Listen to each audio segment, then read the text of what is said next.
ఈరోజు ఈ అబ్బాయి అభినయ్ దర్శన్ అనేటైనా ఇక మేము ఆడినేది ఇక ఏది యాంటీ కన్వర్షన్ బిల్ కోసం మేము కొట్లాడతాం. మేము మాకు ఫోన్పేలు వేయిరి, గూగుల్ పేలు వేయిరి, అకౌంట్ పేలు వేయిరి, స్కానర్లు వేయిరి. అదే క్రమంలో పగడాల ప్రవీణ్ గారి కోసం కొట్లాడుతున్నాం, మాకు ఫోన్పేలు వేయిరి. పగడాల ప్రవీణ్ గారి సావును వాడుకోవడము. తర్వాత మేము ఎమ్మెల్యేగా పడుతున్నాం క్రిస్టియన్ల కోసం, మాకు ఫోన్పేలు, గూగుల్ పే, స్కానర్లు వేయిరి. ఇక దానికోసం కొట్లాడడం. ముఖ్యంగా ఈ సుప్రీంకోర్టు,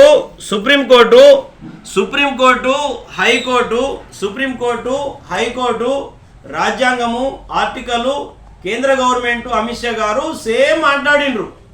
అంటే బలవంతం చేయొద్దు అని అమిత్ షా గారు కూడా వీడియో విన్నా నేను. బలవంతంగా మత మార్పిడి చేయకండి అని చెప్పిండ్రు.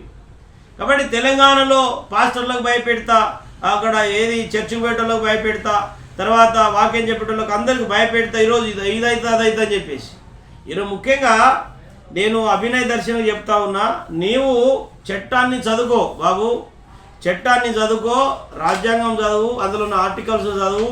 తర్వాత ఏ రాష్ట్రంలో అయితే ఆర్డినెన్స్ జారీ చేసిండ్రో ఆర్డినెన్స్లో ఏమేమి ఆ రాష్ట్రాలు ఇచ్చినాయి అవి తీసుకొచ్చి అవి చదువు.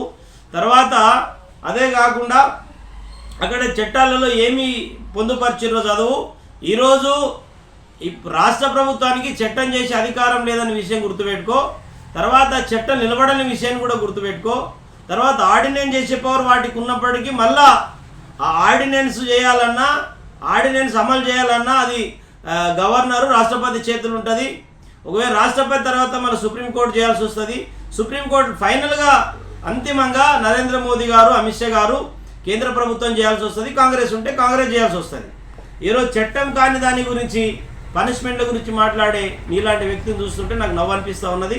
ఇప్పటికైనా నేను క్రిస్టియన్లకు అందరికీ చెప్తా ఉన్నా, ఎవరు ఆందోళన చెందాల్సిన అవసరం లేదు. హిందువులకు ఎన్ని రైట్స్ ఉన్నాయో ముస్లింలకు అన్ని రైట్స్ ఉన్నాయి, క్రిస్టియన్లకు అన్ని రైట్స్ ఉన్నాయి. ఇక్కడ ఈ లౌకిక భారతదేశంలో అందరూ అన్ని మతాలను గౌరవించుకుంటే, అందరూ అన్ని మతాల్ని ఒకరు పరస్పరంగా ఒకరినొకరు గౌరవించుకుంటే, ఎవరి మతాన్ని వాళ్ళు స్వీకరించడము, ఇది చేసుకోవడము, వాళ్ళు అందరూ పాటించడం అనేది వ్యక్తిగత విషయాలు. ఈరోజు ముఖ్యంగా క్రిస్టియన్ పాస్టర్లను భయాందోళనకు గురి చేస్తూ మరి ఈ రకంగా డబ్బులు వసూలు చేసే కార్యక్రమం ఏదైతే అభినయ్ దర్శన్ లాంటి వ్యక్తులు చేస్తూ ఉన్నారో పాస్టర్లు, నేను చెప్తున్నా ఇతని పేరు పాస్టర్ కాదు, ఏది ఈయన ఫోన్పే బాబా, అకౌంట్ పే బాబా, గూగుల్ పే బాబా, స్కానర్ బాబా. ఈయన పాస్టర్ కాదు, ఈయన PhonePe, account pay, Google pay, scanner pay బాబా ఈయన పేరు. గుర్తుపెట్టుకోరు. మీరు ఒకవేళ ఎవరైనా క్రిస్టియన్ ఇట్లాంటి వాళ్ళకు ఫేక్ బాబాలకు హిందువులో కానీ ముస్లింలో కానీ క్రిస్టియన్లో కానీ కొంతమంది ఉంటారు. కులం పేరు మీద, మతం పేరు మీద కొంతమంది డబ్బులు అడుకునేటోళ్ళు బెగ్గర్స్ ఉంటారు. అట్లాంటి వాళ్ళకు మీరు డబ్బులు గిట్ట ఇస్తే, నేను హిందూ ధర్మం ప్రకారంగా మోక్షం పోరు, క్రిస్టియన్ ధర్మం ప్రకారంగా ఏది స్వర్గానికి పోరు, హిందూ ధర్మం ఏది ముస్లిం ధర్మం ప్రకారంగా అల్ల దగ్గర పోరు. నేను దయచేసి చెప్తున్నా. కాబట్టి భగవంతుడికి డబ్బు అవసరం లేదు, భగవంతుడి పేరు మీద కొంతమంది స్పీకర్లుగా తయారైన 4 మాటలు నేర్చుకొని ఈరోజు భగవంతుని పేరు మీద డబ్బు స్వా చేసి కోటేశ్వర్లు అవ్వడానికి ఇట్లాంటి కుయుక్తి చేస్తారు. తస్మా జాగ్రత్తను మీకు అందరు కూడా విజ్ఞప్తి చేస్తూ, ఈరోజు సుప్రీంకోర్టు ఆదేశాలకు వ్యతిరేకంగా, ఈ హైకోర్టులో పెండింగ్ ఉన్న కేసులకు వ్యతిరేకంగా అక్కడ ప్రభుత్వాలు చేసినటువంటి ఆర్డినెన్స్ సంబంధించి ఆ వివరాలు తెలియకుండా ఇట్లాంటి ఫేక్ స్టేట్మెంట్ ఇచ్చి క్రిస్టియన్లను అందరినీ కూడా భయాందోళన గురి చేస్తూ వాళ్ళ జేబులకు చిల్లు కొట్టి ఆ జేబులో ఉన్న డబ్బులన్నీ కూడా WhatsApp, PhonePe, Google pay, scanner, account pay లాంటి వాటి ద్వారా కోట్ల రూపాయలు గడించడానికి ఇలాంటి కుయుక్తులు చేస్తున్నటువంటి వ్యక్తులపైన జాగ్రత్తగా ఉండాలని విజ్ఞప్తి చేస్తూ, మరొకసారి ఈ హైకోర్టు, సుప్రీంకోర్టు, ఆర్డినెన్సు, రాజ్యాంగము, ఆర్టికలు వీటన్నిటికి సంబంధించి ఈ మత మార్పిడి నిరోధక చట్టానికి సంబంధించి ఏముందో వీటన్నిటి చదివి వీడియో నేర్చుకోవాలని చెప్పేసి ఈ సందర్భంగా అభినయ్ దర్శన్ గారికి నేను సూచనప్రాయంగా తెలియజేస్తా ఉన్నా. ఇక నీ 4 మాటలు వస్తాయని చెప్పేసి ఎక్కడంటే అక్కడ మాట్లాడితే, నువ్వు మాట్లాడిన ప్రతి దాంట్లో 99% తప్పు పడతా, 1% నిజం ఉండదు. ఇక నువ్వు ఎట్లా పాజిటివ్ అవుతావో నీకు నువ్వు ఆత్మ పరిశీలన చేసుకో. Thank you. మత మార్పిడి నిరోధక చట్టానికి సంబంధించి ఆయన చేసినటువంటి వ్యాఖ్యలు, ఆ చట్టానికి సంబంధించి అది ఒకవేళ అమలైతే ఏది బాప్తిసం తీసుకుంటే 15 ఏళ్ళు జైలు శిక్షట, సువార్త చెప్తే 10 ఏళ్ళు జైలు శిక్షట, తర్వాత కానుకలు ఇస్తే 7 ఏళ్ళు జైలు శిక్షట, తర్వాత ఏమంటారు క్రిస్మస్ న్యూ ఇయర్ సెలబ్రేషన్ చేసుకుంటే 22 సంవత్సరాలు జైలు శిక్షట. అయితే ఇవన్నీ చెప్పుకుంటూ మేము పోరాటం చేస్తున్నాము, మాకు ఇంత మద్దతు ఇవ్వరి, మాకు మద్దతు ఇయ్యని వాళ్ళకందరి గురించి చెప్తున్నా. మీకు విచక్షణ జ్ఞానం లేదు, తర్వాత మీకు బుద్ధి లేదు, ఆ తర్వాత మీకు ఇంకింత జ్ఞానం లేదు, మీకు సిగ్గు లేదన్నక్కడ ఆయన మాట్లాడుతూ ఉన్నాడు. ఈయన పోరాట యోధుడు. అసలు క్రిస్టియన్ ఏపీ తెలంగాణ కోసం ఒక పార్టీ పెడితే క్రిస్టియన్ల కోసం నాకు సపోర్ట్ చేయరి, నేను వీరుని ధీరుని మాట్లాడుతూ ఉన్నాడు. ముఖ్యంగా 10,000 మంది ఆయా రాష్ట్రాలలో యావజ్జీవ కారాగార శిక్ష అనుభవిస్తున్నారు. మేము వాళ్ళందరినీ కూడా నేను జైలుకి వెళ్ళి తీసుకొస్తా, నాకు డబ్బులు పంపించమని మాట్లాడుతూ ఉన్నాడు. ముఖ్యంగా ఆంధ్ర తెలంగాణ రాష్ట్రంలో ఏదైతే మత మార్పిడి నిరోధక చట్టం ఇక్కడ ఒకవేళ తెలంగాణ ఏపీలో అమలైతే తప్పకుండా ఈరోజు ఇక్కడ వాక్యం ఉండదు, బాప్తిసాలు ఉండవు, ఇక యేసు ప్రభు నమ్ముకోవడాలు ఉండవు, ఇక ఏముండయని చెప్పేసి బెదిరిస్తూ ఉన్నాడు.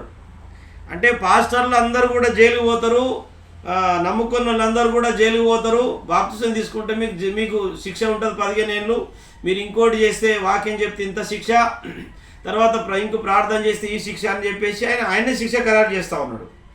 ఇవన్నీ చెప్పుకుంటా ఒక 3 ఫోన్పే నంబర్లు, తర్వాత ఒక అకౌంట్ నంబరు, ఒక స్కానర్ పెట్టి ఈ 1 2 3 ఫోన్పే నంబర్లు, ఇది అకౌంట్ పే, ఒకటి స్కానర్ పెట్టి ఈరోజు నేను క్రిస్టియన్ల కోసం కొట్లాడుతున్నా, మీరు నాకు డబ్బులు పంపించండి, నేను పార్టీ పెడతా అని చెప్పేసి అంటున్నాడు.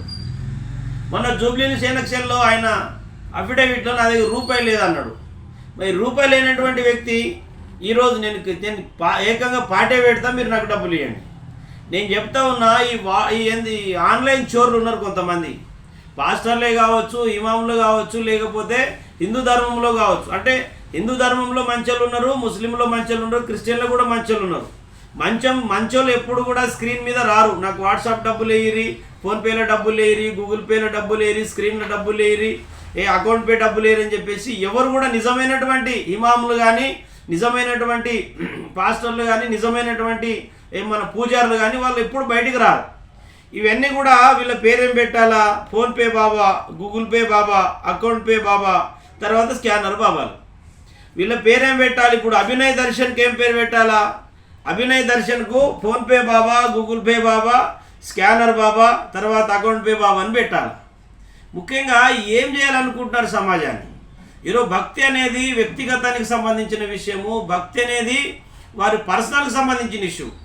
ఈరోజు భక్తిని రెచ్చగొడుతూ ఒక ఉగ్రవాదులుగా, ఒక ఉన్మాదులుగా, ఒక క్రిమినల్స్గా, ఒక లాండ్ ఆర్డర్ ఇష్యూ చేసే వాళ్ళలాగా తయారు చేసే పద్ధతులు వీళ్ళు స్పీచ్ ఇచ్చుకుంటా ఈరోజు ప్రజల దగ్గర డబ్బులు దండుకునే ప్రయత్నం చేస్తూ ఉన్నారు. ఒక పక్క సుప్రీంకోర్టు ఏం చెప్పింది? ఇగో మతం కేసులు వాటి వివరాలు ఇవ్వమని సుప్రీంకోర్టు హైకోర్టులు అడిగింది. ఉత్తరప్రదేశ్ హైకోర్టుకు, మధ్యప్రదేశ్ హైకోర్టుకు, హిమాచల్ ప్రదేశ్ హైకోర్టుకు, తర్వాత ఉత్తరాఖండ్ హైకోర్టుకు, ఎక్కడెక్కడ చట్టాలు చేసిందో వాళ్ళకి అడిగారు. అడగడంతో పాటు సుప్రీంకోర్టు ఏం వ్యాఖ్యానం చేసింది?